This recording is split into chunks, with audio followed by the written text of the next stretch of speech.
Hello, everybody, and welcome to the second CZ Productions podcast. Promising to be bigger and better than ever. Last podcast, we had some difficulties, which I prefaced the first podcast by saying, "Listen, guys, the first of every single series I have ever done is the worst," and that's hopefully true with the podcast. Hopefully. I realized only after the fact that there was a little bit of feedback in the microphone, like a high-pitched, like, ee sound, so, hopefully that should be gone now, as well as I want to start this podcast off by saying that anybody that's watching the YouTube video, whenever this is edited and uploaded to YouTube, check the description. There will be a link to my SoundCloud, baby. Got a SoundCloud. And you can download an MP3 of the podcast if you don't want to watch the video, which is completely fine. So welcome, everybody. Today we're gonna be listening to the nice, soothing sounds of Firelink Shrine. This is just the main Firelink Shrine from, theme from Dark Souls 1, and it's just looped for 10 hours, so this is just what's gonna be in the background, okay? Just looped over and over and over. Don't worry, it's nice, it's tranquil, it's relaxing. So something that people wanted me to do at the beginning of the podcast was tell you guys what topics I'm going to be covering in the podcast, so you can know if there's something that's going to interest you, and then you can kind of skip throughout. Maybe if I'm feeling super dedicated, I will actually put timestamps in the description or in the comments. I'll pin a comment, but don't count on that. But here's what I'm going to be talking about. I'm going to start off the show. I like to start off the show and talk about the more serious topics. So I'm going to start off talking about why I do YouTube, because I got a pretty interesting comment. I'm not sure if it was definitely a troll, but I got an interesting comment. So I'm going to talk about why I do YouTube, why I still do Let's Plays. Then I'm going to move on. The next topic will be talking about my subscriber count on YouTube, why I have it back. Because, like most people probably know, I had it hidden for quite a while. Then I want to talk about why I have been banning subscribers on YouTube. Then for the final serious topic, I want to show off my new gun that I got, my first gun. We talked about it a lot in the first podcast, but I want to show you guys it, for audio listeners. I don't know, maybe reference the video if you want to, on my YouTube. And then I want to talk about my experience so far with the gun, with carrying it. And then we'll get into video game talk. So for video games, I want to talk about Wolfenstein 2. We're probably going to talk about that a lot. I want to talk about the political correctness. People are upset about that. I want to talk about how some people are saying the game is propaganda. And I want to talk about the length of the game, as well as just my general thoughts on the game. And I will try and avoid spoilers as much as possible, but I will let you guys know when there's going to be spoilers, if there are. Then I want to talk about Evil Within 2, my opinions so far on it after the gameplay that I have. I want to talk about getting back into Overwatch, what I think of Overwatch now versus the last time I really played Overwatch, which was Season 1, quite a while ago. I want to talk about Escape from Tarkov, my opinions on it, what I think about it, and then we'll round out the show by talking about Fallout New Vegas, because we've been streaming that quite a bit, and then I will also reply to any comments or questions that I have. Some people wanted me to reply more to comments during the live stream, so my plan for that is to, once I am finished talking about a topic, go through the comments and, respond to any comments that I may have during the live stream about that topic. So we are going to respond to topics. I will answer questions and stuff like that, because I do think it's important to have a dialogue, especially when we talk about maybe like political stuff, because it's really bad to only have one political viewpoint on something. It's good to get opposing views. It's always good to get that kind of stuff. So let's just get right into it and start talking about why I do YouTube. So the reason this is being brought up is because I got a comment, which I get tons of troll comments all the time, right? But this comment was very interesting to me, not only because it was one of the most ironic comments I've ever seen on a YouTube video, but because it kind of covers something that I get asked a lot and I haven't talked about in quite a while.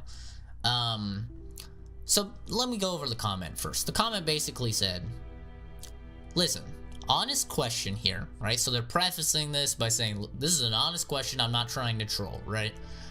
And they go, honest question here, what's even the point of having a YouTube channel, right? They say, you don't have likes or dislikes on. You have no subscribers, which they incorrectly assumed that just because I was hiding my subscribers, I had no subscribers. So already, you know, they're not the brightest, they're not the sharpest tool in the shed, they're not the brightest kid in the world, but it's a YouTube comment section, so what do you expect? Oh, if you hear my stomach growling, by the way, super big apologies. I did not have time to eat, so my bad. I'll try and sit a little far away from the microphone so you won't hear. And I'll move this down a little so you don't see that. But anyway, so he says, you get no views, which I'll get into in a second. He said, you get no views, nobody's watching your video, you have no subscribers, you don't have likes or dislikes on. Why do you do YouTube? I always think this is funny when people act like they know my analytics, right? But they have no idea about my analytics. So this guy says I have no views. I thought it would just be interesting, since we all know I'm very logical, I'm a rational person. I like to look at the statistics, right? So if we take a look at my analytics, which I'm just going to read to you, my average watch time per month, so this actually goes in periods of 28 days. So my average watch time on YouTube is around 27 or 28,000 minutes a month. To put that into days, it does it for you. That's about 18 to 19 days. So every single month, people are watching 18 to 19 days worth of my content. So one right there, that's really good. Okay, that shows that I have a dedicated group of people who are watching a lot of my content, or random people are coming in and they're watching a lot of my content, right?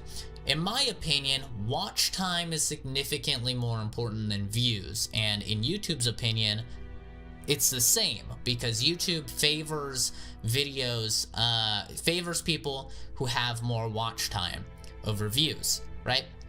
So 1 million views on a 10-second long video is not going to be as good as 100,000 views on a 10-minute video. That's kind of how the algorithm works. It favors these longer videos. It favors more watch time. So in my opinion, in the contest of watch time versus views, I think watch time is significantly more important, and I average at about 27 to 28,000 minutes, or 18 to 19 days every month, which to me, I don't know, I know everybody has different standards, right? To some people, right? You look at PewDiePie, he's probably like, that's shit, obviously. But to me, that's significantly impressive, right? That's really impressive. That's really good. In terms of views, every month or so, every 28 days, I'm looking at an average of 4,000 views, which I think is also decent. I think that's also, you know, it's not too shabby. It's not too bad, 4,000 views, you know, but I think it's okay. And I know what a lot of people are gonna think, so I got ahead of you. A lot of people are gonna say, well, the majority of your views and of your watch time is coming from the Huge Nerd Reacts to Fallout, right? Because that has like 200k views. So ahead of time, I actually pulled up the analytics for that video for the past month. That video for the past month has gotten 455 views. So that accounts for, according to this, about 10% of the views. So only 10% of those 4,000 views are actually coming from that video. Everything else is coming from videos that I'm uploading now or live streams I'm doing now. So 10% is not that much, to be honest with you, which means 90% of my views are coming from my newer content or my streams or whatever. In terms of watch time, Huge Nerd Reacts to Fallout 4 has about 2,700 minutes, which is again about 10%. So that video accounts for about 10% of my watch time and my views. Just to put that out there, right? I don't like talking about views, and I don't like talking about watch time, or and we'll get more into this when we talk about the subscribers being back. But I always find it hilarious when people make comments acting like they know my analytics when they have no idea, right? I think it's pretty damn solid that people are watching 18 to 19 days worth of my content every month. I think that's pretty goddamn solid. I think that's successful for me. I'm beyond successful in whatever my hopes and my dreams were for YouTube. I never thought that I would make it to where I am, where I have a selected group of people who genuinely enjoy my content and they watch quite a bit of it. So in my opinion, I'm more successful than I ever thought I would be. But it comes to the question, so why do I do YouTube? The reason I decided to respond to this comment mostly was because it perfectly illustrates why I don't talk about the statistics of whether it's views, whether it's likes or dislikes, whether it's subscribers. Because in this person's mind, the only reason anybody should ever do anything is if a lot of people are going to watch it, right? Or a lot of people are going to be exposed to it. And that's something that I've never believed in. I have always said that YouTube should be, creating videos on YouTube should be a passion, it should be a hobby, it should be something that you like to do, it should be something that you love to do. It shouldn't matter about the views, it shouldn't matter how much you get paid. And that the moment that YouTube stops becoming a hobby and it starts becoming a job is the moment that your fun and your passion for YouTube is most likely to die. It's what I've always said. It's what I've always stood by. And there's people like this out in the world, like this commenter, who think that, oh, because I'm not getting views, I shouldn't have fun making a video. I genuinely enjoy streaming. I genuinely enjoy talking to other people, hearing their life experiences, sharing my own, trying to help them through life with wisdom that I have accrued through, 21 years of life experiences. And why should I stop that just because I'm not getting views, or in this guy's opinion? I've never understood that, guys. And let me just put this out there. Every single YouTuber that's big now, they started like me, or they started like you. They started with no views on their videos, right? It's not like Even PewDiePie, okay? PewDiePie didn't just start on YouTube and then instantly had, 50 million subscribers. That's not how it works. You gotta grind, you gotta hustle, you gotta make content, you gotta better your content over time, which is something that all of us do, right? That's why we all, it's a fun time to look back on our old videos and cringe a little bit because of the horrible quality or because of what we said or what we did. We all grow, and we all start at the exact same point, at 0 subscribers, 0 views, trying to hustle, trying to get our way to get noticed by an algorithm so our video will be shown to more people. Everybody starts here. There's nothing wrong with it. There's nothing wrong with the grind. If you are out there, do not be dismayed. If you're not getting views or you're not getting subscribers, just keep putting out good content. It's what I tell people all the time when they come into the streams and they self-advertise, right? 1, you get banned for self-advertising. 2, that's not how you make good content. That's how you get haters, right? You see it all the time. Some guy goes on a YouTube video, he comments, hey, check out my channel. He just gets swarmed with hate. All of his videos get disliked by people. Like, people don't like self-advertisement. People like it when you work hard, when you make good content, okay?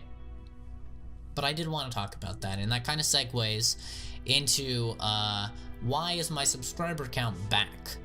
So for a while there, for a period of, 5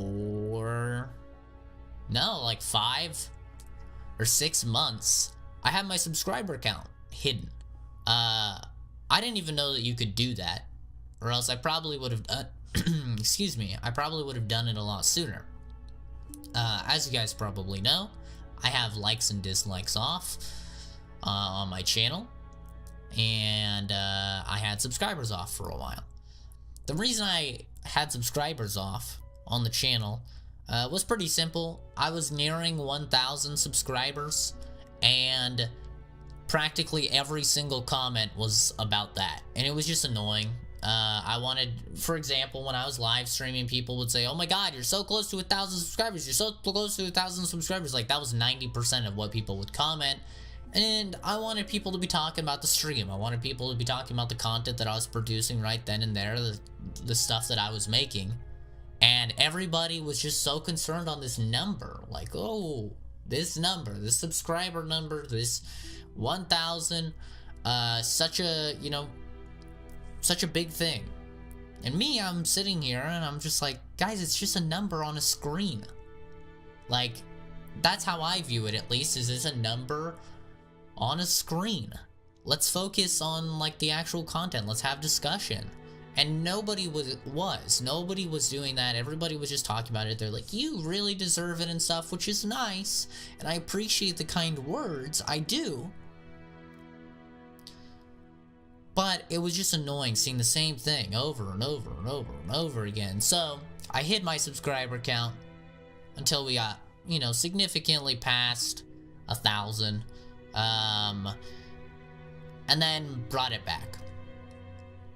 That's basically why. In terms of why I have likes or dislikes hidden, because I know that's something that some people don't know, even though I've talked about it all the time.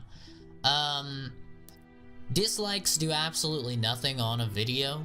They don't. YouTube has addressed this several times. If you don't believe me, you can find statements made by Google, by YouTube, saying that they have no idea what to do with the dislike button because it does absolutely nothing in the current algorithm.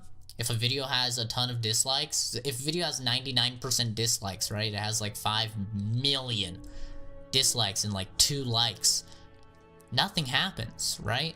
That video isn't put lower in the algorithm.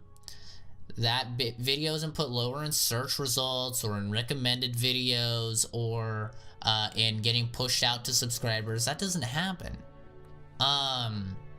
Currently, dislikes do actually nothing, except for if you want to get psychoanalytical with it, you want to use some psychology and really psychoanalyze this, then you could say that dislikes directly affect a video in the form of when somebody clicks on a video, if they see it has a majority of dislikes, they're going to go into the video with that mindset, right? Of like looking for what people didn't like about it, which can make them more inclined to dislike a video. So typically what will happen is the more dislikes you get, the more dislikes you get.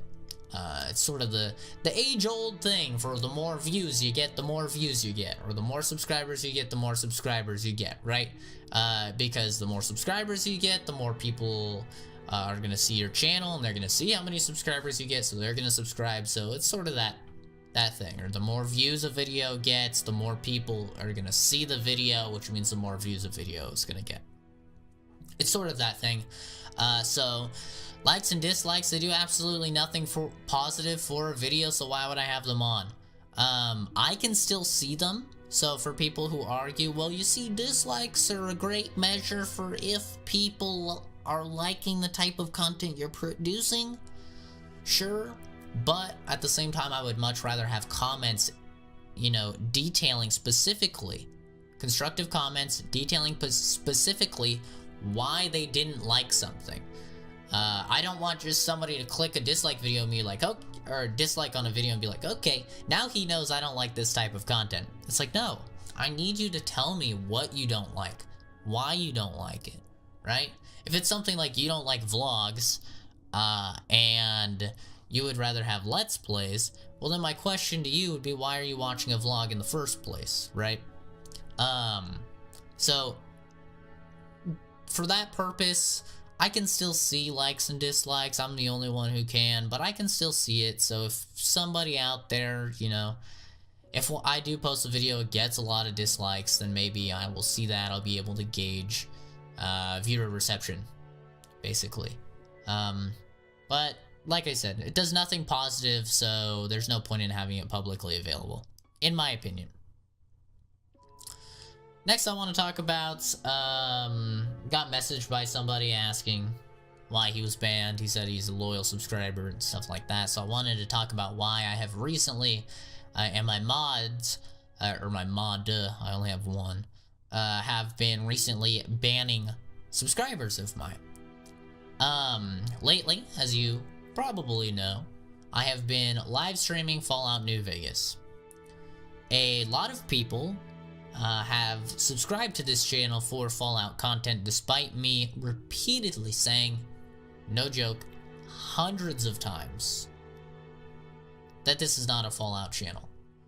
And so basically what happens is, say 6 months ago or 7 months ago, when I streamed Fallout 3, got a ton of subscribers for that. And after every single person subscribed, I told them, listen, this isn't a Fallout channel. Please do not subscribe if you're subscribing for Fallout, because you're just going to be disappointed. And they said, don't worry, don't worry. Almost all of them said, don't worry, I'm going to watch all of your content. I'm not just subscribing for Fallout. Okay. Alright, fair enough. Then as I'm uploading videos, as I'm going through life, as I'm streaming other games, I never see these people, right? I don't see them once. And I know I have a great memory. People have said in the stream, wow, like you have a really good memory. How do you remember all these people's names? I know my subscribers, okay? I remember you guys. And so, they will come into the Fallout New Vegas stream now, because it's the first time I've played a Fallout game since the Fallout 3 stream. And they come into Fallout New Vegas, they're like, hey man, acting like it's nothing. And I'm like, I really don't like being lied to, okay? It's probably my biggest pet peeve, is I hate being lied to. And so the fact that all of these people said, no, I'm gonna watch all your content, I'm subscribing for you, and then the fact that that was just a complete blatant lie, they haven't watched any of the content, they haven't watched any of the live streams, they were only subscribing for Fallout, it hurts, man. It hurts me. I'll be honest. Hits me right in the feels. I don't like it. And so as a result, I have been banning these people. Anybody who said, you know, oh, I'm gonna watch all of your content or whatever, I'm banning them. And the main reason for that is I wish, I talk about this all the time, I'm kind of a little bit embarrassed about my sub count, right? Because if you look at it, I have over 1,000 subscribers, and on my videos, typically, or on my live streams, I'll typically have like 3 or 4 people in the live streams. That's a negligible percentage of 1,000, right? And then on my videos, I'll maybe get, you know, it depends on the video. But for like a let's play or something like that, it gets like 8 views maybe. Once again, a negligible percent. And the reason for that is because so many people have subscribed for reaction videos or for Fallout videos. And so they don't watch any other content besides that. And so I talk about it all the time. I would be so much happier if I had 100 subscribers. Just 100 subscribers. But a majority of those people actually watched my content. I would way 100 subscribers and a majority of them watch the content than what I have now, which is over 1,000 subscribers and practically none of them watch the content. So I'm kind of trying to cull, right? I'm doing a culling of my subscribers. I'm trying to, at least. And I'm just, because most of them are just inactive, right? I think that's what it is they're inactive. They don't even use YouTube anymore. A lot of people actually accuse me of sub-botting, because because that, they call it a retention rating. The percentage of views I get compared to my subscribers is so low. People think that I sub-bot, and obviously I don't. It's just a matter of I posted one video, got 200, it blew up, it got 200k views. A lot of people subscribed because of that, and then they just never watch any more content, right? It's as simple as that. That video alone got me 800 subscribers. So a majority of the subscribers on this channel, a vast majority, right? 80-ish% of the people who have subscribed to this channel subscribed because of that Fallout reaction video. And, it's not sub-botting. It's just kind of how the game went. It's kind of how the game goes, right? And you see this all the time with, people who have like viral videos, right? Some dude will get like 200 million views on a video, and as a result he'll gain 20,000 subscribers or something like that, and then he continues to upload content and he gets like 5 views on it, right? Because people subscribe because of that one viral video and they don't care about anything else, which begs the question, why did you subscribe? Right? The subscription button is supposed to say, I enjoy the content that is produced by this person and I want to see more of it. I want to be notified right when it's done. So why they even subscribed, who knows? But you see it all the time on YouTube. So I'm a little bit embarrassed by the fact that I have so many subscribers versus how many people watch the videos, but it is what it is, right? And I could make a new channel, but I've worked so hard on this channel. I have over like 800, almost 900 videos posted on this channel. I've hustled, dude. I've hustled. I've grinded on this YouTube channel. And so I'm sticking with it till the end, right? I've stuck through it, through everything, right? Through multiple copyright strikes, through multiple community guideline strikes. I was banned from YouTube for like a month because of because I got community guideline strikes. Like, I've stuck through it, through everything. Enough to get verified and enough to, work to where I am now. But that's why I'm banning subscribers, right? I'm banning the people who lied to my face, saying, that they were gonna do one thing and they're not doing another. Because, one, I don't want those people subscribed to me anyway. Honestly, I don't want most of my subscribers subscribe to me because they don't watch any of the content, so it is what it is. Next, for the final serious-ish topic, how we're doing on time? 40 minutes. Not too bad. Not too shabby. Wanted to show off my gun. I've done this in a couple streams, but I wanted to have like a dedicated little section. Nobody panic. The gun is not loaded. Okay? It is not loaded. I checked beforehand. No magazine. Okay? No magazine. No round in the chamber. Okay? I'm 100% sure. Right now, this is just an expensive club. Right? That's it. It's just a club right now. Okay? There is 0%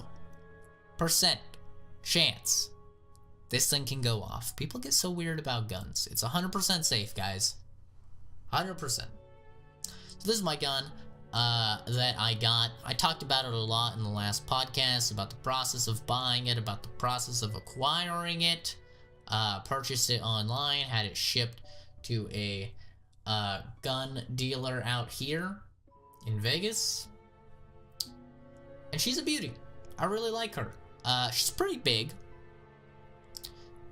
to be fair. 5-inch long barrel, so definitely not like one of those guns made for concealed carry or anything.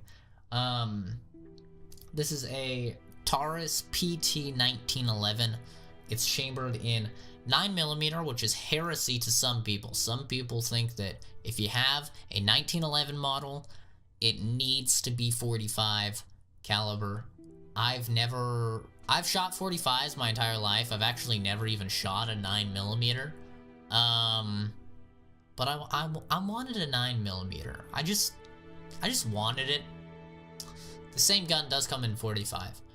But I just wanted a 9mm. To be honest with you. And I'm not really sure why. Maybe it is because I've shot 45s my entire life. But I wanted it. So I got it. Okay? So yeah. This is the gun. Some people, last time I showed it off, they were asking, you know, if I carry. How do I carry? The process for getting it concealed, we talked about it a lot in the previous podcast.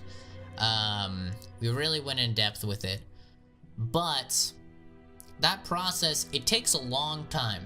So you have to take a class for it, and then you have to send all the paperwork in, and the process takes, by the time you start it and send in the paperwork, you can expect to get your concealed carry license about 4 months later, which is a long time. 4 months, that's no joke, right? That's a long time that you're waiting to be able to carry your gun that could potentially save your life. So, in the meantime, I am open carrying, because you can open carry, at least here in Nevada. You can open carry when you're 18, actually. And so I open carry everywhere that I go. And so people were curious to see, you know, how it looks when I carry. So I am actually wearing my holster here so I can show you guys what it looks like. I'm wearing a super tight shirt right now because this is supposed to be an undershirt. This is a thermal, but it's comfy. Okay, so this is my holster that I have. It's a retention holster, meaning that no matter how much you pull from it, if somebody comes up, I'm sorry if the audio sounds bad, and I'm also sorry for all you audio listeners that can't see this part. I'm just showing off the gun in the holster real quick, okay? Just a real quick visual part. Alright, I'm sorry audio listeners, I'll make it quick, I promise. So it's a retention holster, which means that if somebody comes up, right, and they try and steal the gun, they can't pull it. Previously it had a paddle, which is sort of like, you can think of it as a clip-on. It clipped on to the side of my pants, and I didn't really feel that that was as sturdy as I wanted it to be, so I got the belt loop attachment for it instead. So it just slides right in, your belt goes through it, and it's not going anywhere, right? The only way you get it out is you push on this little button here, and there you go. It's out. It's good to go. But yeah, I mean, it doesn't really draw a lot of attention, to be honest. You get some looks from people. You get some looks, but it's fairly rare, to be honest with you. There's a misconception out there that if you are open carrying, you are somehow a bigger target, or you're going to get into more, like, I don't know, you're gonna get into more crime or something like that, right? Crime is gonna happen more often. That's not the case at all. I have done, not even being dramatic, at least 100 hours of research on gun laws, on statistics regarding carrying guns, on how to act when carrying guns. That's not the case at all. From all of the research that I have done, the statistics for you, you know, finding yourself in a situation where either your gun needs to be used, or the statistics on you actually, you know, being assaulted or even being killed, from everything that I could find, are approximately the same, whether you are concealed carrying or open carrying. Some people, they do get put off a little bit when they see, you know, you open carrying, but as long as you're acting like a decent human being, right? As long as you're walking around, you're being nice to people, you look prim and proper. That's one thing about concealed carry, and I'll get into my experiences in just a moment. But to round off this real quick, is the statistics don't lie, and the statistics say that there's not really any correlation between open carrying and finding yourself in a situation, so that is a complete misnomer. A lot of people think that, and I actually talked about in my previous podcast how, in my opinion, open carrying can actually deter crime, because most people do not want to commit a crime when they see somebody is there and they have a gun with them, right? They're, at the very least, they're going to wait to commit a crime until you leave, is what I kind of stated my opinion on the previous podcast. So let me talk about my experience so far.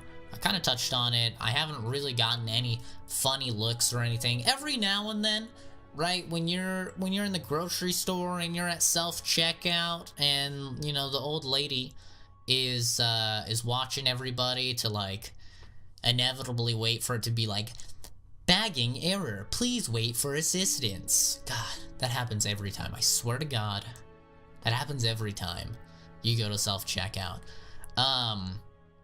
So every now and then you'll see, like, her look directly at you, and then you can, like, she obviously, you know, looks down at the gun and then looks back at you. Every now and then there's that situation where you can see people clearly looking down at the gun. But other than that, I mean, there's nothing, right? As long as you act like a decent person. Like I said, I did a lot of research on not only the statistics, but how to act. I was very curious. I didn't want to, you know, be out of the ordinary or anything. I wanted to know the ideal way to act when you are open carrying from people who have open carried for years, right? There are some people who just don't believe in concealed carry at all. Some people who have been open carrying for 10 plus years. So, I went to hear from them and went to read from them. And, it seems like the number one thing that you need to do if you're out there, you're considering concealed carry, right? I've talked to a couple people on the streams about it, because they're interested in it, since you can do it at 18. Even though the laws are a little spotty on that, because, you know, technically, there's so many loopholes in the United States gun laws, it's silly. But technically speaking, if you want to go out and purchase a handgun on your own, you have to be 21, so then you get into, like, the weird loophole where it's like, yeah, but if it's a private sale, then you can get it at 18, and technically speaking, you can carry at 18. I don't know, it's a lot of loopholes. But if you're interested in open carrying, you know, like me, until you get your concealed, which costs quite a bit of money, right? I dropped $750 after tax and everything, and after shipping fees, and after processing fees, and background check fees. Spent around $750 on that gun. And so the additional $200 or $300 to get it concealed, plus the 4 months, is, you know, it takes a while, and it's not a cheap process. So if you are interested in open carrying, the number one thing I can tell you, and the number one thing I read online, is take the time to make yourself look decent. And just, even if you're not an outgoing person, like in real life, I'm not the most outgoing guy. I mean, I'll be nice to people, I'll tell people to have a nice day and stuff like that, but I'm not like actively going out of my way to seem outgoing, right? I talk about this all the time. I don't really care normally what people think of me. I kind of just like live my life, and you know, whatever. If guy sees me or some girl sees me and they think I seem like I'm super depressed or something, I don't really care. But you have to sort of change your way of thinking if you're going to open carry, because some guy, I don't know who, some random dude on the internet put it in a great way. He said that when you are open carrying, you know, when you have a gun and it's on display for everybody to see, people are going to look to you, and people are going to look at you, and you need to be a model representative of firearms owners. And I think that's completely true. If you do something sketchy or you're acting weird, that can completely taint a regular person, you know, who isn't like super pro-gun and who isn't super anti-gun. That can taint their view of firearm owners if you know you're acting like a dick and you're open carrying or something like that. So the number one advice I can give, and the number one advice that I saw, is do your hair, shave, right? Dress decently, and be nice and be outgoing when you go out, when you have a gun. You just want to seem like a regular person, right? Even if you're having a shitty day, you gotta put on like a fake smile, because you don't want to make people uncomfortable.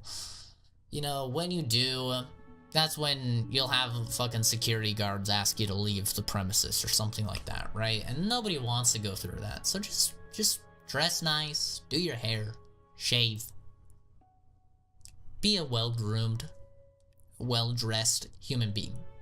That's my advice if you're planning on open carrying.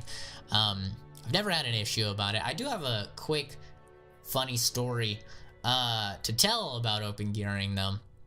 I had read all over that when you open carry, most civilians just assume that you're an off-duty law enforcement officer. And I didn't really believe that. I was like, come on.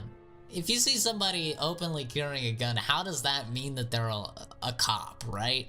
An off-duty cop. And I sort of understand, like, most cops prefer to open carry versus concealed carry just because they're so used to and they're so trained, right? They have hundreds of hours of training of their gun being open carry, so it can be really confusing to them, right? If they do concealed carry in their regular life. I totally get that logic, but I didn't believe it until I walked to the store, and it was dark, right? I mean, I carry my gun everywhere with me, everywhere that I legally can, but I had a situation where I had to walk to the store, and it was 10 p.m. at night, and it's been getting dark at like 6 p.m. here. So it's 10 p.m. It's pitch black outside, and I have to walk, you know, like 2 miles to the store. I'm not gonna do that without my gun. So, you know, I dress up nice, I have to do my goddamn hair, I gotta shave and stuff, and then grab my gun, and I'm out to go. I walk to the store. Have a situation where normally if I didn't have my gun, I'd probably be a little worried about it, because there was a group of like 8 or so 16-year-olds, and they were being a little rowdy, right? It's kind of acting like there may have been some alcohol involved. They were jumping up and down on a car. I'm assuming it was their car, so it's I don't really care, right? But normally if I'm in that situation, it's nighttime, there's like there's 8 like teenagers there, and you know, they're drunk or whatever. I don't know, I might get a little bit, you know, nervous about that, especially if I'm dressed nice. I was dressed very nice, right? And I was on my phone, and I was wearing my watch and stuff, so, you know, not too much of a crazy thing to assume. You could get mugged, right? This is Vegas after all.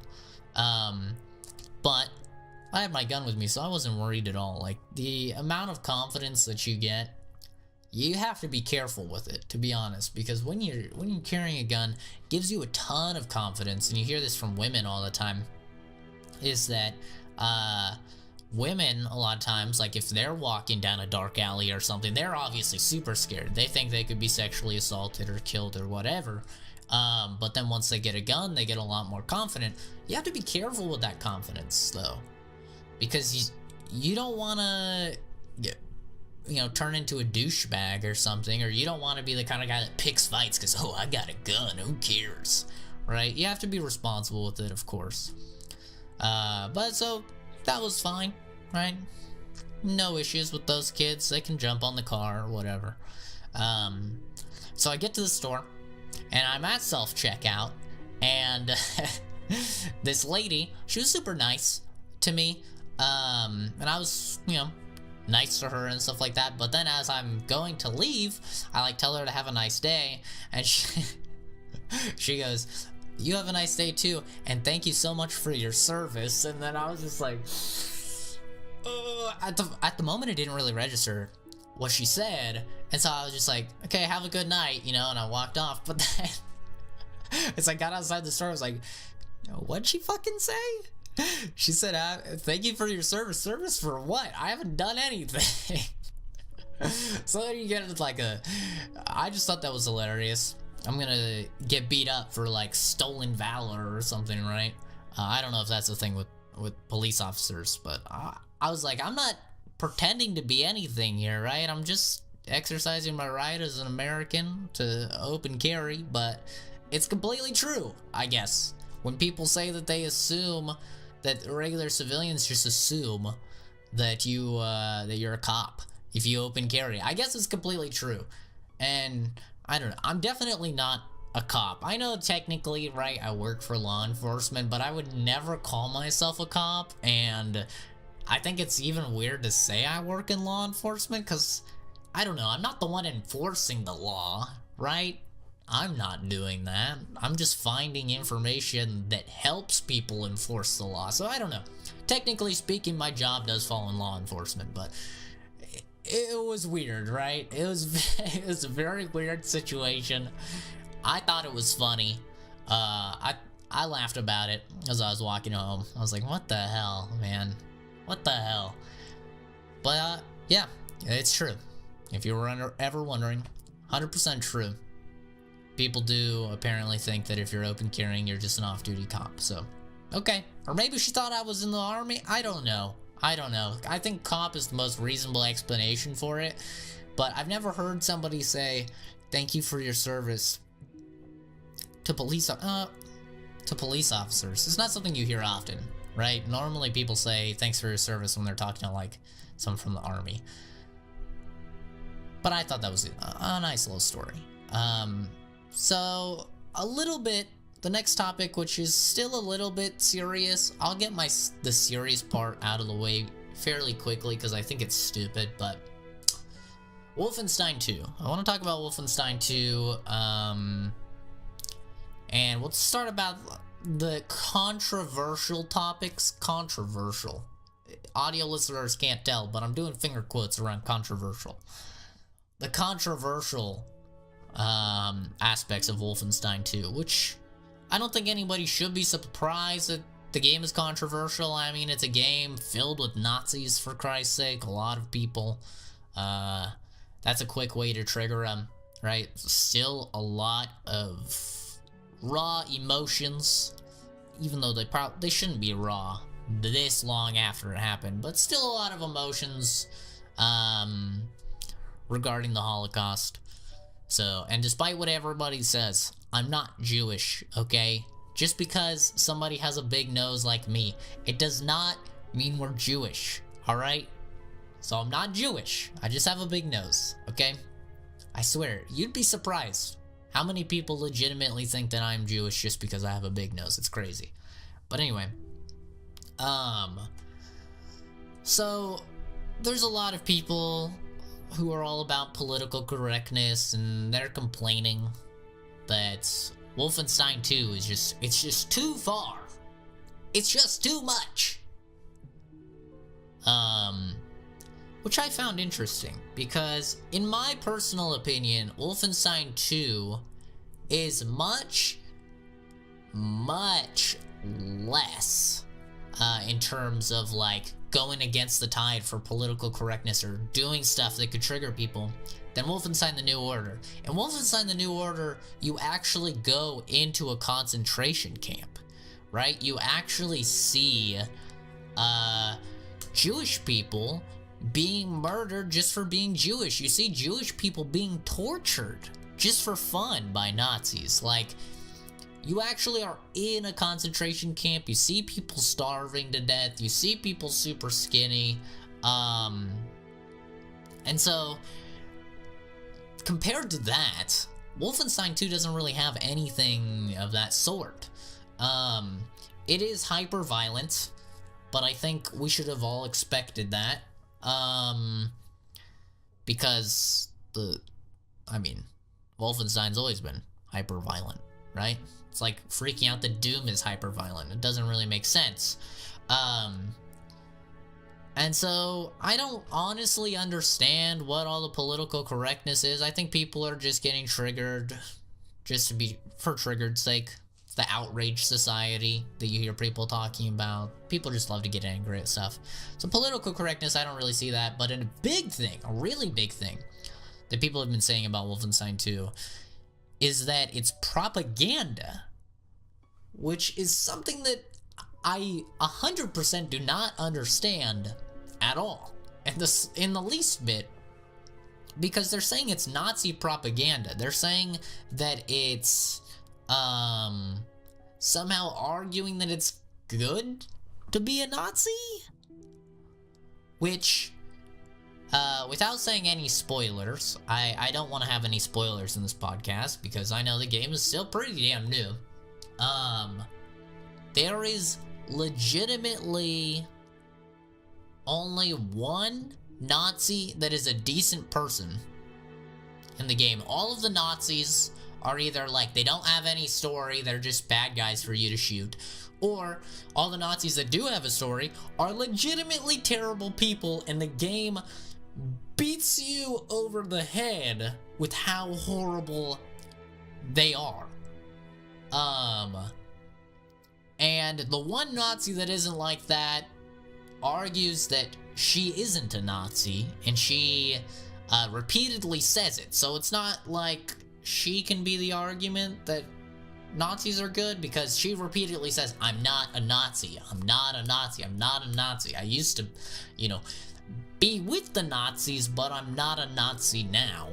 And so I don't understand how this game could be perceived as propaganda at all, when the main baddie, which is not a spoiler to say because it's been in the trailers, General Engel, Frau Engel, is a complete cunt.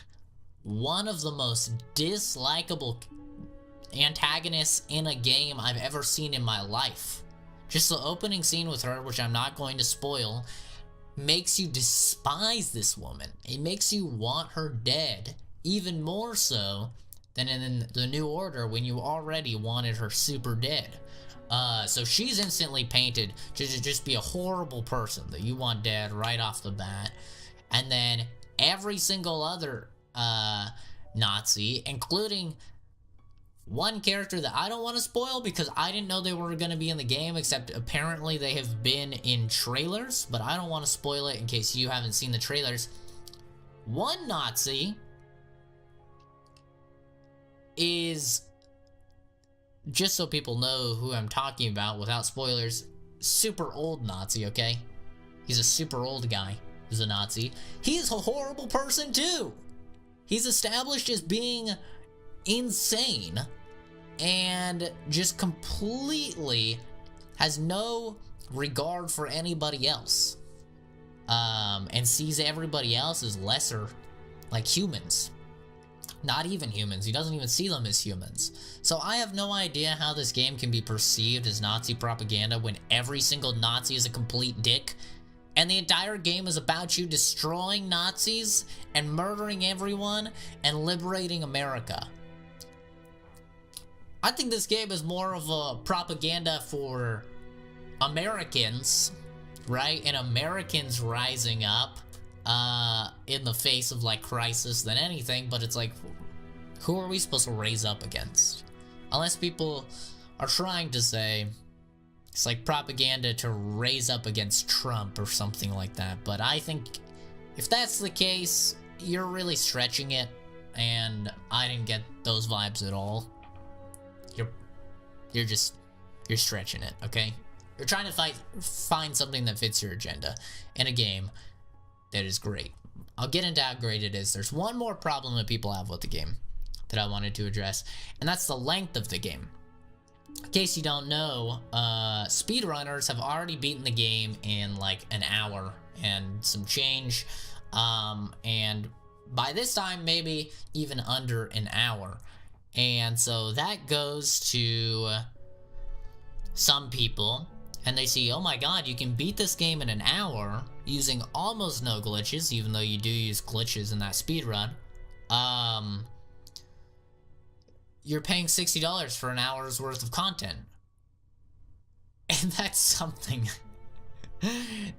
You have to be so stupid. I'm sorry, I can't sugarcoat this. You have to be so stupid to think that a speedrunner playing through a game is somehow a realistic depiction of how much content is in a game and how long it will take a regular person. I'm sorry, you have to be like a next level of stupid, right? Because even if you watch the speedrun, you see this guy, he's on the easiest difficulty, he's running past every single enemy, only shooting the enemies that you absolutely have to in order to advance the game. He's running by everything, he's skipping every single cutscene, he's not talking to anybody, he's not listening to conversations, he's not doing side quests, he's just running through the game at an insane pace, because obviously that's what he's supposed to do. He's supposed to beat the game in the shortest amount of time. And then there's somebody who can watch that and go, you know what? This game isn't worth $60. It only takes an hour to beat. What the hell? What the hell? Who do they think they are? Releasing a game that that's $60 that only takes an hour to beat. When you're an extremely skilled player, and you're running past every enemy, and you're skipping every cutscene, and you're glitching through the level, literally swimming through floors. That's what he does in the speedrun. He swims through walls, he swims through floors as a glitch. People are like, man, I don't get it. I don't get it. But besides those people, there are other people who think that it is an issue about the length, and they aren't talking about they are not talking about the speedrun. There's some people saying that they beat the game in 6 hours, and that it's 3 hours of gameplay and 3 hours of unskippable cutscenes. First thing I'll say, or 3 hours of cutscenes, not 3 hours of unskippable cutscenes, or else that wouldn't make sense how the speedrunner did it in an hour. First thing I will say is, yes, there is, if you take all the cutscenes, there's probably 3 hours of cutscenes. I will not argue with you there. There's a lot of cutscenes in the game, but there were a lot of cutscenes in Wolfenstein The New Order. So what did you expect, right? That's like saying, oh, I didn't like Wolfenstein The New Order, and so I'm so surprised that I don't like the sequel. Which didn't really change a lot, because people loved the last one, so why would they change it when the majority of people loved it? Doesn't make a lot of sense. But yes, there is 3 hours of cutscenes, and we could have the argument all day of, should cutscenes be in video games? Is it even a video game if you're just watching a cutscene? We could get into that that argument, but there's no point because everybody has their opinion on it. Me, personally, I'm completely fine with cutscenes, and I've never minded cutscenes. I like cutscenes. I like it when I could just sit there and watch, you know, a story. I can maybe eat some food. I can maybe drink some coffee. I got a cup of coffee here I would love to drink. I wish there was a cutscene of this podcast. That'd be nice. And so I'm fine with it. I would actually prefer cutscenes over, like, cutscenes with quick time events. I hate it when a game is like, oh shit, people don't like cutscenes. How can we get around that? Well, let's have a cutscene, but make the person press a button every now and then. It's like, fuck off, dude. I'm trying to shove some Doritos in my mouth and drink some Mountain Dew, and you're throwing goddamn QTEs at me. I don't even have my hands on the controller right now, right? I got the Dew in one hand, the Doritos in the other. I don't have any free hands to press your stupid buttons. Just give me a regular, no quick time event cutscene, please. So me personally, I don't mind cutscenes. I think they're fine. And I never once stopped when I was playing the New Order or the New Colossus, and either of those Wolfenstein games. I never once stopped and went, man, this is just too many cutscenes. This is too much. I was genuinely interested in the story that it was telling. I liked the cutscenes. They are so well animated. And now we're kind of getting into the opinion part of what I thought about the game. They're so well voice acted. The graphics are great. They're so well animated. All of the characters are there's not a single character except Wyatt. I don't like Wyatt. Fergus every day of the week, okay? I'm not a fan of Wyatt. But, like, even the side characters who have no time to, like, do anything, like just random characters that are in the U-boat. If you watched my initial playthrough of it, which by the way took about 12.5 hours, so if you're curious how it takes for a regular person to beat the game, it took me 12.5 hours to beat it. With that being said, I am known for playing through games a little bit slow because I like to experience a lot of it, but that was without me looking out all of the collectibles. There's a million fucking collectibles in this game. If you like collectibles, holy shit, dude. You are set. There's so many journals to read. There's so many newspapers to read. There's so many, like, juicy little bits of lore that you can get from just searching every little crevice and finding every little, you know, newspaper clipping and stuff like that that tells you history of the game world. It gives you more of that juicy lore. I love it, but I wasn't even reading a lot of them in my initial playthrough because I was afraid my voice was going to go out because it was supposed to be a 24-hour stream. So I wasn't really reading any of them. So if you're doing that, that's going to extend the game time a lot. I was playing on the hardest difficulty, which is Death Incarnate. There's one higher than that once you beat the game. That's Mein Leben. Mein Leben? I probably butchered that, but that's basically the same difficulty as the one I played on, Death Incarnate, except for if you die on Mein Leben, you have to restart. So it's basically Ultra Nightmare mode from Doom, which I still haven't played. Fuck that. But so it took me about 12.5 hours. And there were parts where I died quite a few times on because, once again, I was playing on the highest difficulty and had no idea what to expect from the game. So when it just randomly threw like a super robot at me that's fucking jumping on walls and shooting lasers and shit, yeah, that killed me. That killed me because I was like, what the fuck is happening? But about 12.5 hours, and I looked at my overall completion. Only 12% completion. I'm not even making that up. Only 12% completion, and I played the entire main storyline. And it took me 12.5 hours. So, if you're a collectible person, there's a ton for you. If you're a side quest person, there's a ton of side quests. I didn't do a single side quest the entire game. I didn't do a single side quest. They have these missions where you go out and you take out Nazi commanders. I haven't done a single one to this day, so I don't know if they're like well constructed actual missions or if it's just like a side thing where it's like, yeah, you just go out in a random level and you kill a guy. I'm not sure, because I haven't played any of them, but there's a lot of them, so there's a lot of content. Plus, you want to play the game 2 times over, just like the New Order, because you want to play one with saving Wyatt and one with saving Fergus. So there's that amount of replayability as well. It should be noted that when I played on normal difficulty and I was replaying the game, so I skipped all of the cutscenes that didn't have Wyatt in them because I just wanted to see the difference, which is all the cutscenes with Wyatt. It did only take me like 4 hours.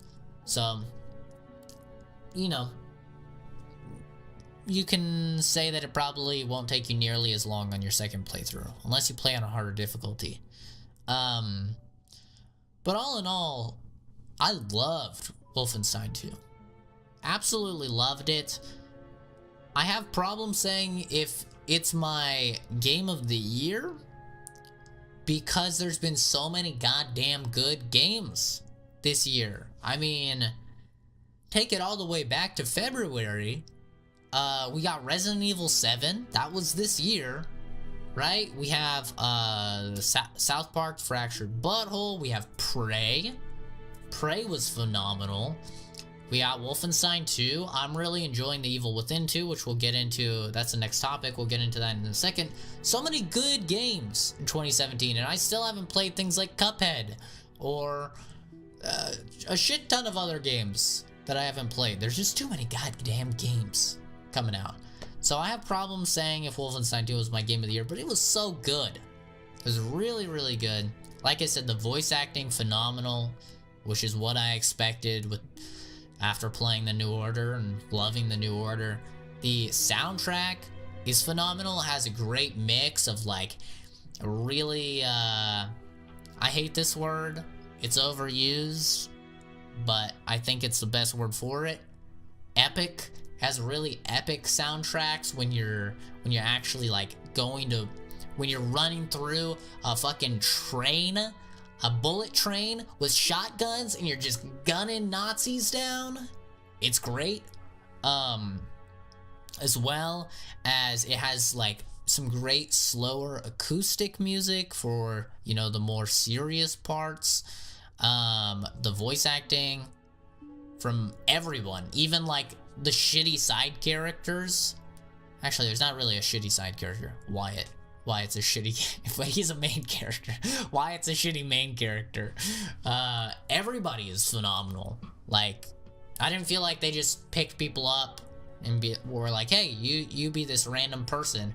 There's so much detail to the game. In the level that was shown at the on the E3 trailer of the game, where there's like Ku Klux Klan members walking around, and it's like a parade. You can just stand by the parade, and you can hear people in the crowd having conversations with each other about like, oh yeah, did you hear about Bill? Yeah, he said something about how he didn't like the Fuhrer, and now he's missing. Haven't seen him in a couple weeks. And they're like, oh, what happened to like a guard flirting with a girl? And then the girl, you know, says something about she's like practicing her German and stuff with him, and like all these Americans are being forced to learn German because of an upcoming day that's gonna make it so you can't speak English anymore. Like, there's so many details and conversations, and that is a reason that it took me 12.5 hours to play the game, because I was walking around, standing next to the crowds, listening to all the conversations, because the way that I see it, the developers took the time to animate this stuff, to have voice actors for this stuff. Like, you should experience it, at least in my opinion. If they took the time for it, I wanted to see it. so many just little details. And then not to mention the most important thing for most of us when it comes to Wolfenstein, the gunplay. God damn. It's so good. It's so satisfying. Death Incarnate is pretty goddamn tough. To be fair, it was pretty tough. But I was still genuinely having a good time except for one part. One part made me rage because I was just stuck on it. But when I played through the game on normal mode, that was super fun because that's like the Wolfenstein fantasy of just running through and icing dudes. When you're playing on Death Incarnate, you have to use cover, you have to play a lot more tactically, you have to use the peeking mechanic of the game a lot, and people were actually laughing in my chat saying that I was like playing peekaboo with them because I would my strategy was basically crouch behind a wall with a sniper rifle and then peek out to the side for just a second, fire a shot, and then go behind the wall. Because if I stayed peeked for too long, they just instantly kill you, right? And so that was most of my Death Incarnate playthrough, just playing peekaboo with the enemies, just peekaboo, peekaboo, just peeking out for like 1 second, firing a shot, and then peeking back. But I really enjoyed it. I'd say the game is super. The level I was talking about before, which is in the E3 trailer, the bullet train level, where you first get the shotgun, is so goddamn fun. I could play just that level for hours. I could just sit there with that level and that part on repeat and just play it for hours. It's so fun. Really tight corridors. Talk about giving you a weapon and then giving you right afterwards a situation where that weapon shines. So good, especially if you've hoarded. Let me give you guys a little tip here before you get to the bullet train. Okay, hoard some weapon upgrade kits, so when you get the shotgun, you can just fully kit that thing out. 40 round magazine. It makes it so your bullets ricochet, and then you're walking down these tight corridors filled with Nazis, and you're just firing off your shotgun, and the rounds, all the shells are just bouncing off the walls. They're fucking tearing arms and legs and intestines out. Oh my god, it's great. It's fantastic. Probably the most satisfying combat that definitely the most satisfying combat I've played this year. Really fun, really good. I liked it a lot. Play it. That's what I'd say. Play it. Unless you're a person that, you know, is really game, like the length of a game is super duper important to you. If that's the case, probably don't, because, you know, like I said, you can beat the game pretty quickly. But for me personally, as long as I had a good experience, I don't care how much I paid for the game versus how much content I got. As long as that content was genuinely, like, really, really good, then I wouldn't care. I would have paid $100 for this game. But I know not everybody is, you know, has the same economic situation, right? Some people are really strapped for cash. Most of my viewers are kids, and so, or teenagers, which you're still kids to me if you're a teenager. But most of them, you know, probably don't have the money to buy multiple games, right? Or maybe they get one game a year. They get like a game on Christmas, or they get a game on their birthday. And so, those kids, they probably only get like 1 or 2 games, and they want those 1 or 2 games to be something like Skyrim, where it has like hundreds and hundreds of hours of content. If that's the case, Wolfenstein 2, it's not for you. But if you're somebody with a job, right, who can afford to buy video games, right? And plus, if you're a kid, don't play this game. Dear God, don't play this game if you're a kid. This is a very adult storyline for adults, okay? There are titties in the game, and it's just like they're there, you know? They just assume it's a rated M game, you're an adult, you can deal with some titties. So there's some titties. Not really a big deal, at least for me. I don't know, my chat was getting super excited. They're like, oh my god, they just showed the girl's boob. I'm like, dude, who gives a shit? It's just a boob, who cares? But very adult game, super violent, lots of adult themes, some very fucked up shit, and nudity. So kids, don't play this game anyway. So if you're an adult and you have a job and you have some free income, buy Wolfenstein 2. Good game. I'm sure you'll like it. Okay, now I want to talk about The Evil Within 2. We talked about The Evil Within 1 in the last podcast, and I was talking about Evil Within 2, and I said I was a little worried about it because I hadn't heard anybody say anything about the game, right? Like Wolfenstein 2, I heard from a lot of people who had played it and heard really good things about it. And so I was like, oh, okay. I knew what I was getting. I knew it was going to be a good game. With The Evil Within 2, I heard nothing about it. Nada. Not a single thing. I didn't hear anybody saying it was good, anyone saying it's bad. I didn't even know the game was open world-ish. It's open world-ish. I knew nothing about it. I just knew it was The Evil Within 2, and I liked The Evil Within 1, so I was excited for it. And so, like you probably know, I have started a Let's Play on the channel of it, and I'm slowly but surely getting those videos out. I'm slowly but surely playing it, and overall, I'm really enjoying the game. It's quite cheesy, which is to be expected because The Evil Within 1 was quite cheesy, and I don't think people really understand that it's supposed to be cheesy. I had a lot of people, I heard a lot of people complaining, saying like, oh my god, this is so stupid, like, wow, what a surprise. He's a detective, and then he gets kicked off the force because he's an alcoholic, and now he's an alcoholic, but he was right all along. How stereotypical. Yes, that's the point. That's the point. And they're like, oh my god, these jokes are they're so cheesy, they're so dumb. That's the point. It's like these people never played Resident Evil 4, right? Because The Evil Within 1 was basically Resident Evil 4. For all intents and purposes, it had all the cheesiness, but it was like Resident Evil 4, but really, really trippy. And this is just like Resident Evil 4, except trippy, yes. I don't think it's as trippy, at least so far, as The Evil Within 1. But more open world. And some people get very excited when you say it's like Resident Evil 4, except open world.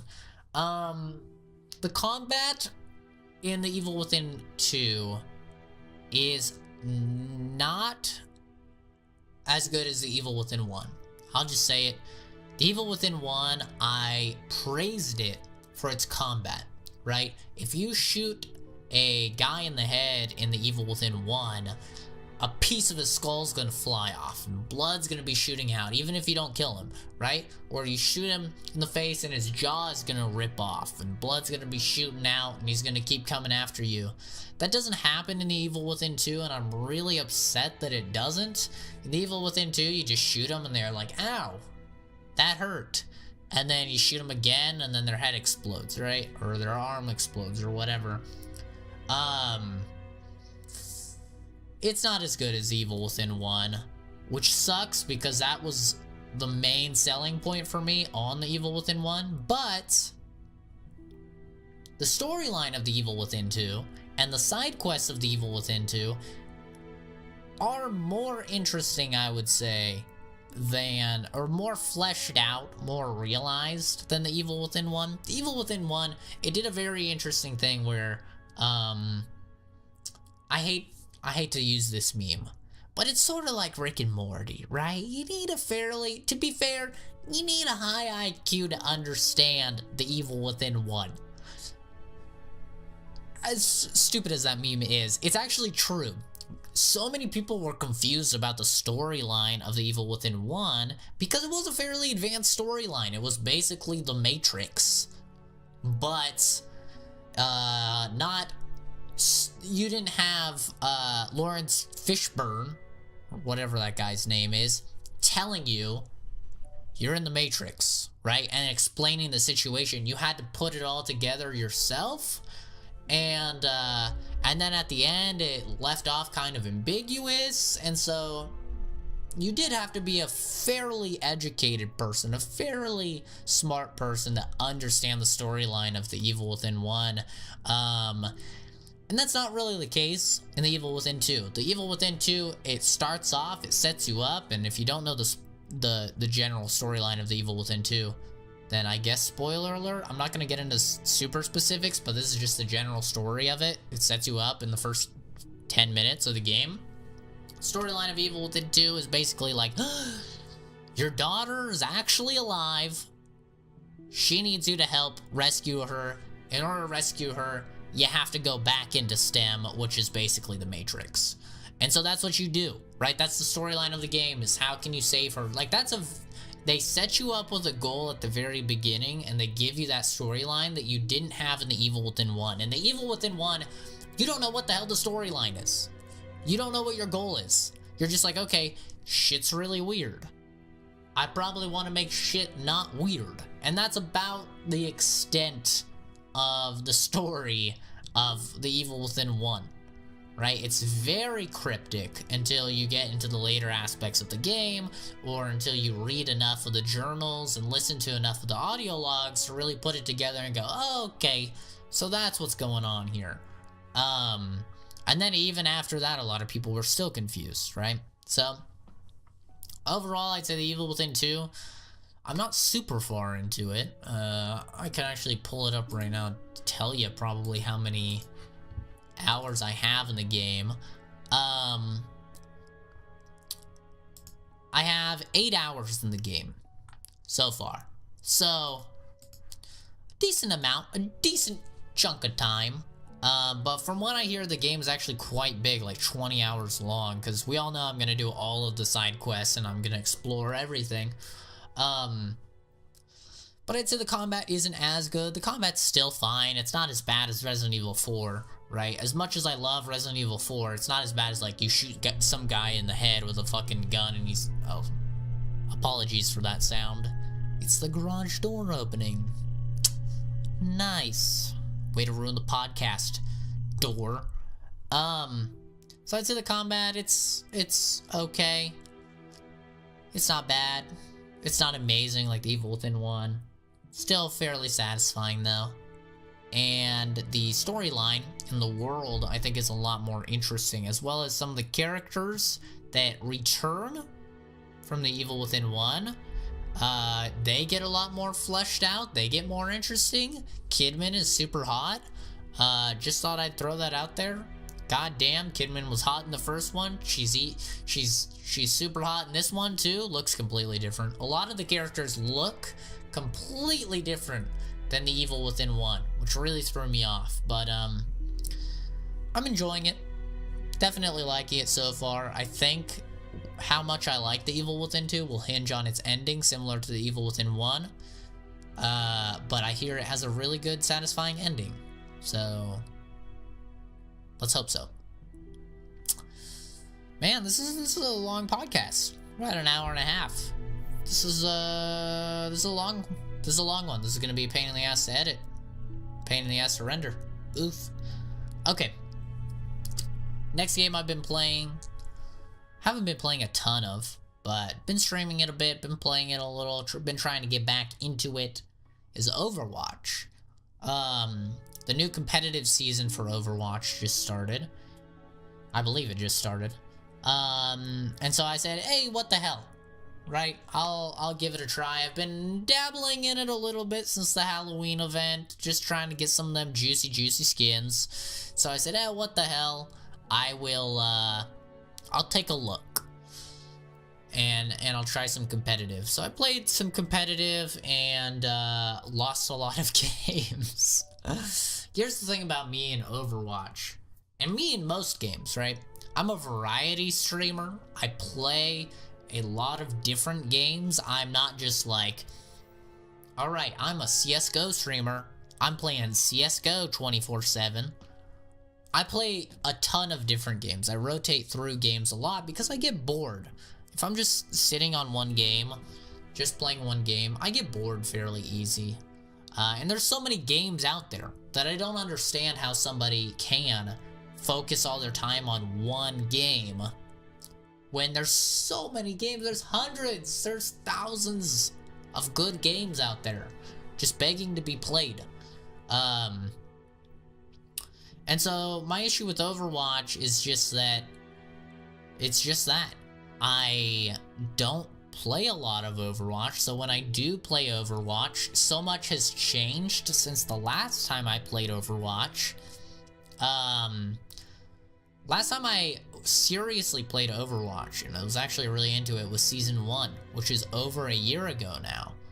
And in Season 1, I was one of the highest ranked players in competitive. I was up there with professional players in terms of competitive ranking.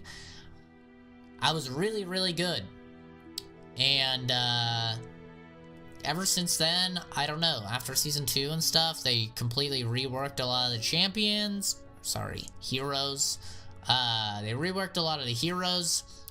They reworked the competitive system, and I haven't really played it since. You know, every now and then there's an event, and so I'll hop on for an event, and I'll play the event in order to get some skins, but I'm just doing quick play, and, you know, not really paying attention to the game. I'll have, like, a podcast up on the second monitor or something like that.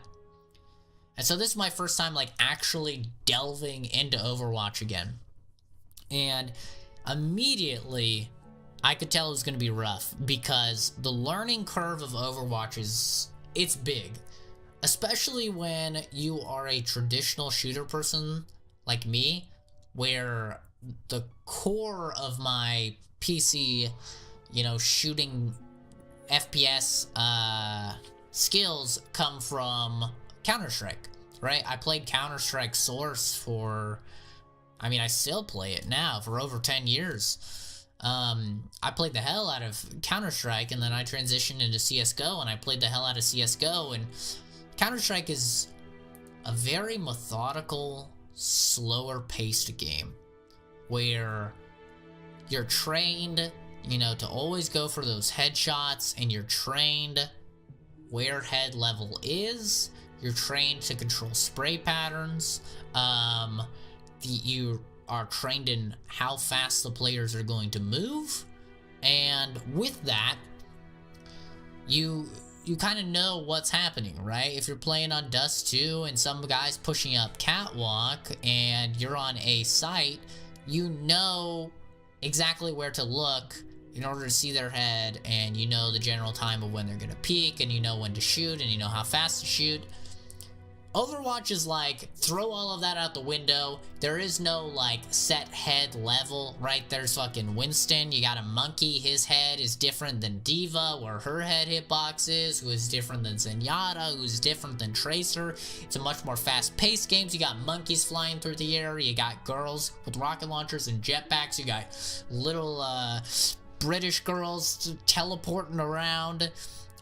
You got stupid fucking Genji, okay?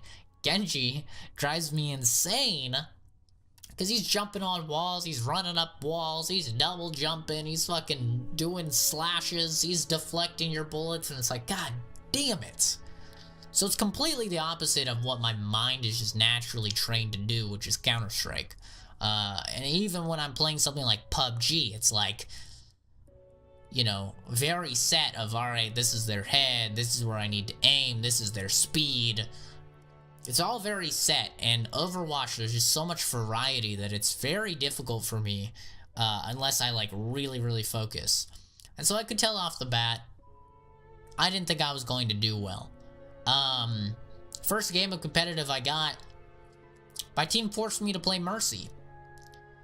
And I guess they didn't look at my profile and see that I had maybe 1 hour on Mercy. Maybe. Probably less than an hour on Mercy. They didn't check. I had no idea how to play Mercy. I had no idea she got a complete rework. Alright, she's a completely different hero than she was before. Her ultimate, like, lets her fly or something. Her, Resurrect is now just a regular ability, but it can only resurrect one person. Like, she's completely different. And, I never even played her much in Season 1. That 1 hour of playtime, that is total for all the seasons. And so yeah, it went bad. And I was like, guys, I really think you should let me play McCree. I said to my team, I really think you should let me play McCree. Because here's the thing. I'm very good as McCree. I'm very good at like those more traditional type where it relies on my aim. Because my aim is my strength in any first-person shooter. I have phenomenal aim. And they're like, no. You picked a hero last, so you gotta be Mercy. And guess what? We fucking lost. And I have no idea if I did a good Mercy, if I did a bad Mercy. I have no clue. Because I don't know what a good Mercy is. I don't know. I haven't played the game since Season 1. She's completely new. And so, that was really rough. Second game I play, they actually let me play McCree. They actually let me play DPS, and guess what? I get 4 gold medals. I carry my team to victory. Why? Because that's what I play. That's what I'm good at. It's what I know. It hasn't changed much since Season 1 when I actually played Overwatch consistently. And so I was like, alright, this is basically the same. I mean, he feels weaker than he used to, for sure. His Fan the Hammer isn't nearly as ridiculous as it used to be. People made fun of me for using Fan the Hammer. I'm like, oh, okay, I guess you don't use Fan the Hammer anymore in this season. Because you used to. You used to use Fan the Hammer, roll Fan the Hammer, and it would, like, destroy tanks. It would destroy everybody. So I guess that isn't the meta. I guess the meta now is you stun and you go for a headshot, so...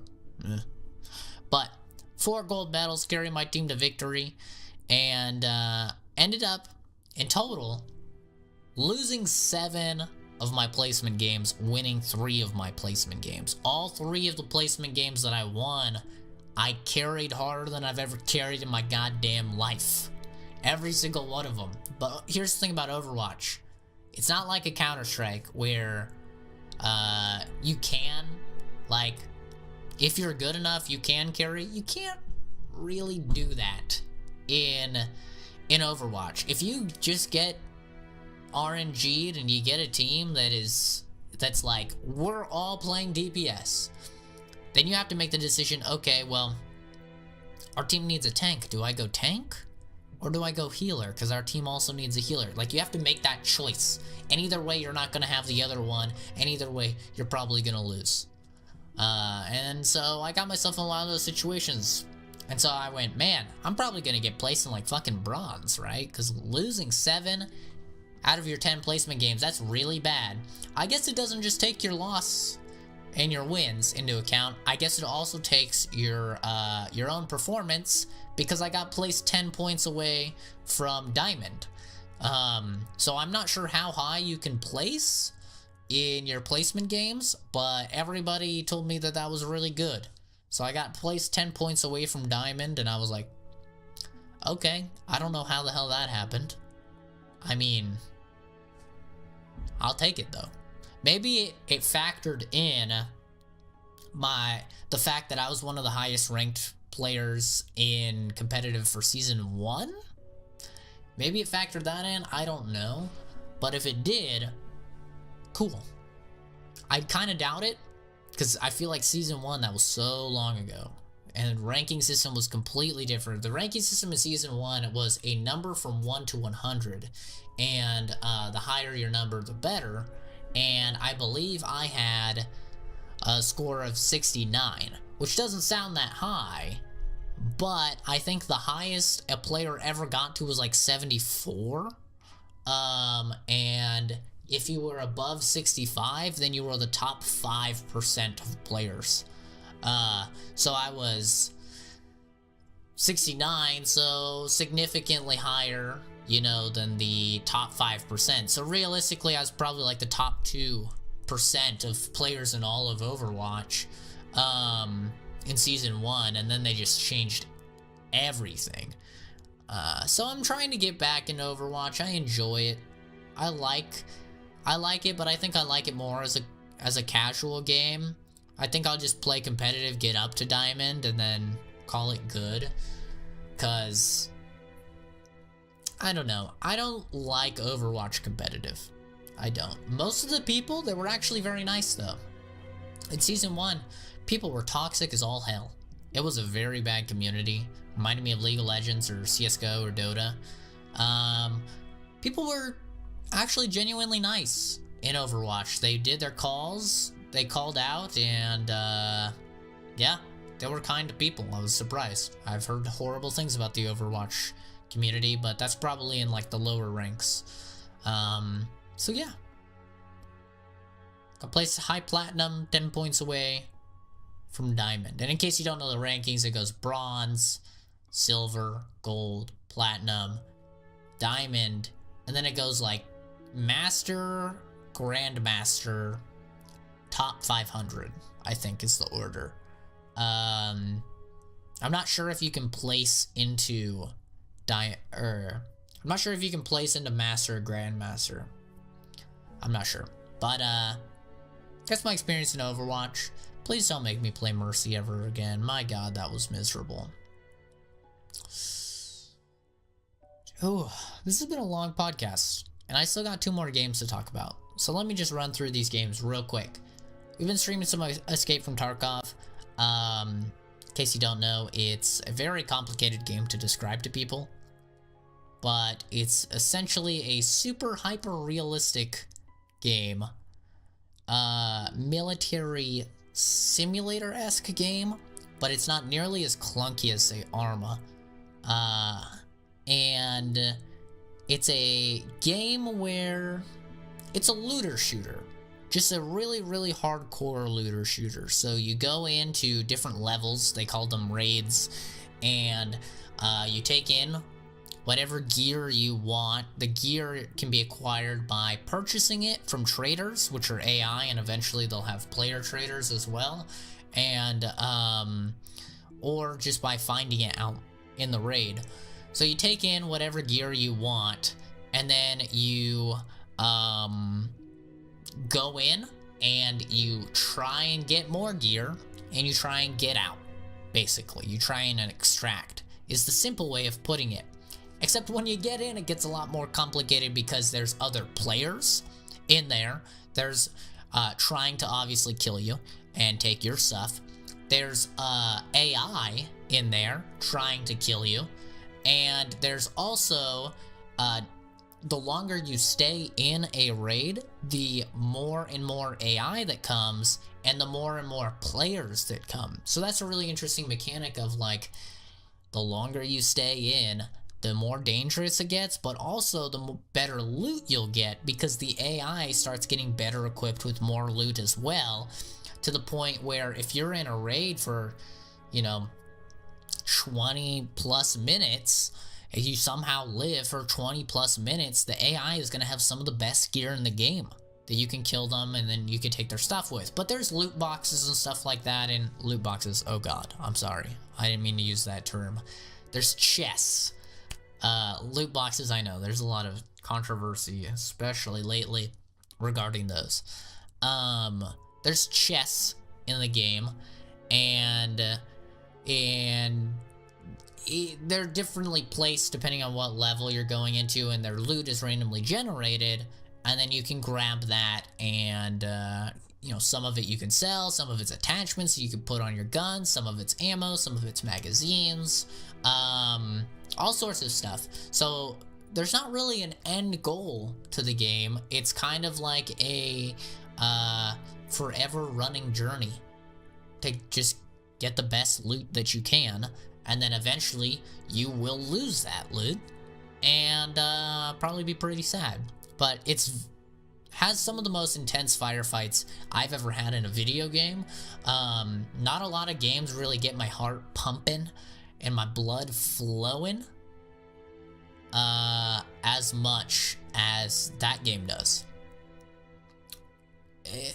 shit gets intense, especially when you go in there and you put on some armor, you put on a helmet, you bring in a tactical rig, you bring in a helmet, you bring in a gun that you've decked out with a grip, and the modification is insane in this game. You can change out stocks, you can change out magazines, you can change out optics, all sorts of stuff. It's insane. Plus the game is just beautiful. The graphics are some of the best that I've ever seen personally, and it's on the Unity engine, which is the craziest thing. People always assume that like Unity means horrible, terrible graphics. It's actually really good looking. It's a very fun game. It's in early access, it's now in beta. It's a very expensive game. That's something that I don't hear a lot of people talking about. Tarkov is really expensive. It does the stupid thing where it has several tiers of editions.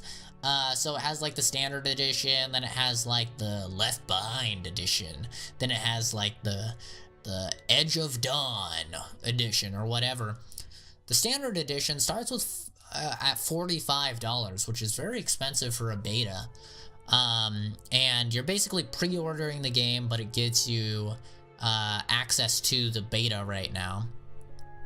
And the difference in the tiers is how much money you start off with. The money is used to buy stuff from the traders. How much money you start off with, as well as the most important thing, how much inventory space you start off with. So inventory space is obviously hugely important, because the whole game is about loot, right? You're going into the game, you're trying to get loot, you're trying to bring it back, and so in my opinion, the standard edition, which is what I got just to see if I like the game, and you can upgrade your pack to the next level, so you don't have to like completely rebuy the game. You can just pay the difference.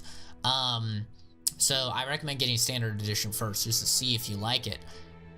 But the standard edition, it lacks. It's a bit lacking. Fortunately, there are some little tricky things you can do, like infinitely store backpacks inside of each other, which I think is hilarious. Because every backpack has inside of it just enough space to fit another backpack, which is the same size, so you can just like take backpacks and put them inside each other over and over and over, and you have like an endless hole of backpacks, which can clear out a lot of inventory space. But it's a very fun game, I would say. I personally really enjoy it, and it's gonna vary though. It's definitely gonna vary. It's not for some people. If you're the kind of person who doesn't like stuff like Diablo hardcore mode, I like to describe it as first-person Diablo hardcore mode, because when you go in to the game, whatever you take with you, you gotta be mentally prepared to lose it all, because you can just get iced instantly, right? Some guy lands a headshot on you and you're fucking dead. That's it. It's over. And all of your stuff is gone.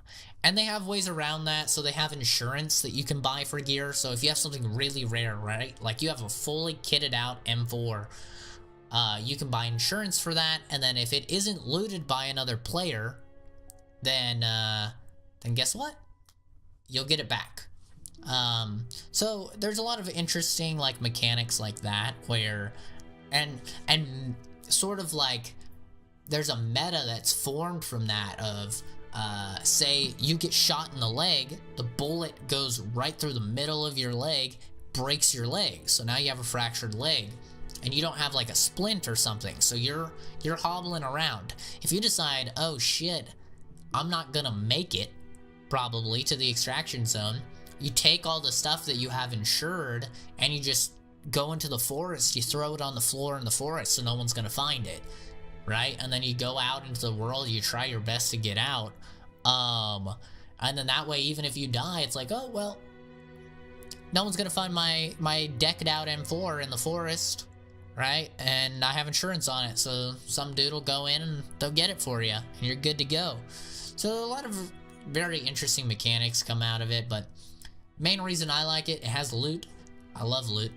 It has very intense firefights, which which I like personally. But yeah, very expensive game. $45 for the standard. It's like $150 for like the high tier one. Ooh, spend a game. All right, since we're done with the topic, I'll respond to comments on the topic. Black Bolt says, fuck Overwatch. Okay. Okay. And Black Bolt also says, is there any team or duo mode in Tarkov? There is. So when you are queuing up to play Tarkov, you can say, if you just want to go in alone, you just search. But you kind of join a lobby beforehand, and then that lobby populates with people, and then you do launch, and then you go in with all the other people who've said launch. But when you're in that lobby, you can actually indicate if you want to play with a group, and then other people who want to play with a group, they can add you or message you and say, hey, you want to go? And then you guys go in together. As well as they do have a friends list that you can add people for. Currently in the game though, since it is all super realism and stuff, your friendly has no way of looking different, right? So you just have to have really good communication, because there's a lot of tenseness where you're around a corner, you see some dude, and you have to shoot right then and there, reflexes, or else he kills you and he gets all your stuff. So you have to have really good communication, because you don't want to round a corner, see your friend, there's no way of distinguishing him from an enemy, and then you just ice him, and then it's like, oops, my bad, dude, my bad. Apparently they are adding, they're working on ways to identify friend and foe. Final thing I want to talk about is we've been playing some Fallout New Vegas on the channel, so I just wanted to gush about Fallout New Vegas a little bit and say, goddamn, such a good game. Such a good game. You know a game is good when I sit down and I plan to stream it for 2 hours. Actually, I plan to stream it for 3 hours. I feel like I've only been streaming for like 30 minutes. I look, oh, I've actually been streaming it for 2 hours. So I'm like, alright, I'm only going to stream for 1 more hour. The next time I look to see how long I've been streaming for 6 hours. And it's like, what the hell? Where did all my time go? Went into the ether. Fallout New Vegas eats my time like a black hole. It's scary. It really is. It's terrifying. So damn good. We're doing a hardcore playthrough. I've been streaming it. And I've never played hardcore mode on Fallout New Vegas. Hardcore mode basically changes quite a few of the mechanics of the game, so it makes it so your stem packs heal over time. It makes it so you have to eat, you have to drink, and you have to sleep in order to stay alive. Which so far, none of those things have really been much of a concern for me. The stem pack thing, I understand why they did it, because stem packs are just, they've always been stupidly overpowered in like Fallout 3, Fallout New Vegas, especially if you do the thing in Dead Money where you can basically get infinite stem packs, which you know I'm gonna do, god damn it, yeah. But once you get to a point where you just have tons of stem packs, none of the fights are really an issue, because you just put it on a hotkey and you spam that hotkey, so you're just infinitely like using stem packs while you're in a fight. So this way they heal you over time, so it's not just like bop, you get 100 health back. So that's interesting. I think the most significant change that it does that I actually didn't know that it did. I didn't know that it did. Speaking, so difficult. English, very hard language. I don't recommend it to anybody. Is if your companions die in hardcore mode, they die. Like, they actually die. They don't just get downed. So I have Veronica right now, and she keeps getting murdered, and so I have to keep reloading saves. And for some reason, one of my mods, I can't figure out which one, because I am playing modded, one of my mods keeps making it so whenever I shoot somebody with a gun, and like a regular gun, because I'm just doing a guns run, they keep like disintegrating and shit. Which doesn't make any sense, because I'm not using a laser gun. I'm not using like a laser rifle or a plasma rifle or anything. And what's terrible about that is it keeps destroying whatever they're wearing. So like I'm killing these guys who have power armor and I'm like, sick. I'm gonna be able to take their power armor and give it to Veronica so she won't die instantly. Nope. Their power armor's gone. So I really need to find out what goddamn mod that was. I thought I found out, but apparently not. And because of that, it also keeps getting rid of whatever gun they have equipped. Which is also really annoying, because I see some guy with like a hunting shotgun, and I'm like, ooh, I want that. Oh yeah, you killed him when he had it out? So now it's gone. Sorry. Ugh, god damn it. But yeah, 2-hour long podcast. That's a good length for a podcast, I think. I think that's a good, decent length. Hopefully. The reason that these are uploaded so late, like edited up, uploaded so late, is because I want to upload the video of them with when I have the MP3 also uploaded to the SoundCloud, and I can only upload 3 hours to SoundCloud every month. So that's basically one podcast. So we're looking at about one podcast a month. I might have to get the super deluxe OG rapper version of SoundCloud, the paid membership, so I have a bigger cap, and then maybe we could do a podcast every like 2 weeks or something. But I feel like one podcast a month is fine. I have enough to talk about after a month. But yeah, thank you everybody so much for watching this second CZ Productions podcast. Hopefully this one has fixed a lot of the issues that the first one had. I have chat integration now, so I'm actually responding to chat during the stream. Chat was very quiet today. It was just a bunch of people saying hello, hey girl, what's good, Brody, suh, dude. Like, it's just a bunch of people saying hi, basically. So obviously I'm not gonna reply to that. That shit's boring. Okay? If you come into a live stream and all you say is, hey, don't expect a reply from me, you gotta be more interesting than that. So boring. So pedestrian. But anyway. We fixed that. We fixed the feedback, the like little buzzing sound in the microphone. Hopefully, I swear to God, if that's back, I'm gonna be so triggered. Yeah, I mean, oh, I also added at the beginning telling you guys what topics I was going to cover in the podcast. So that way you kind of had an idea, and people watching it in video form or listening to it, you guys can skip ahead to whatever you're interested in hearing about. Like I said, first of every single series I've ever done is always the worst. So we should be good from now on. Hopefully, maybe. The second is always the second worst. So, if there's issues with this, let me know. Hopefully the music wasn't too loud. Hopefully it wasn't too quiet. Hopefully I wasn't too loud. Hopefully I wasn't too quiet. Thank you for watching, everybody, or listening. I appreciate all of you.